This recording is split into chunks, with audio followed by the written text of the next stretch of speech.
નમસ્કાર, આપ જોઈ રહ્યા છો ભારત ટાઈમ્સ ન્યૂઝ અને અત્યાર સુધીના તમામ મહત્વના સમાચાર સાથે હું છું જાગૃતિ। આજે સ્થાનિક સ્વરાજની ચૂંટણી થયા બાદ મતગણતરી થઈ રહી છે અને એક બાદ એક રિઝલ્ટ પણ સ્પષ્ટ થવા લાગ્યા છે। આણંદની ઓડ નગરપાલિકા ખાતે ભાજપની ભવ્ય જીત થઈ છે। નગરપાલિકાની 24 બેઠક પર ભાજપનો ભગવો લહેરાયો છે। કોંગ્રેસના બધા જ ઉમેદવારો અહીં હાર્યા છે। ઓડ નગરપાલિકા ખાતે ભાજપનો ભગવો લહેરાયો અને ત્યારબાદ જીતની જશ્નના આ દ્રશ્યો આપ જોઈ રહ્યા છો। અને વર્ષોથી ઓડ નગરપાલિકામાં જીત આરતી જીત મેળવતા રહીએ છે અને મેળવી પણ રહીશું।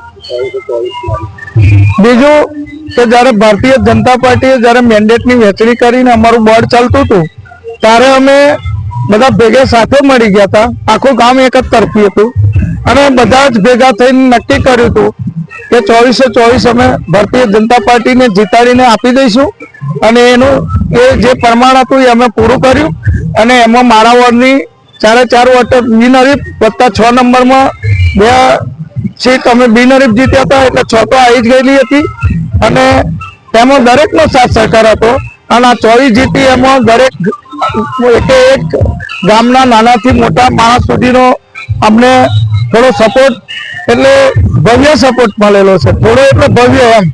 અને બીજું કે ભારતીય જનતા પાર્ટીનું આગળ આખા દેશમાં સુશાસન ચાલતું હોય અને એની એક જ નીતિ છે સબકા સાથ સબકા વિકાસ।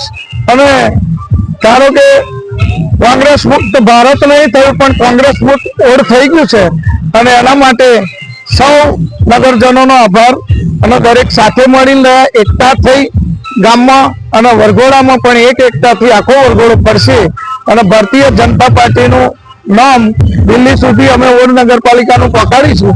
એ બદલ અને આપ સૌનો પણ મીડિયા કર્મીનો જે મને બોલવા માટે ખરેખર આમ મજબૂર કર્યો કે ના આપો ઇન્ટરવ્યુ આપો અને તમે ઇન્ટરવ્યુ લીધું એમાં પણ હું ખુશ છું।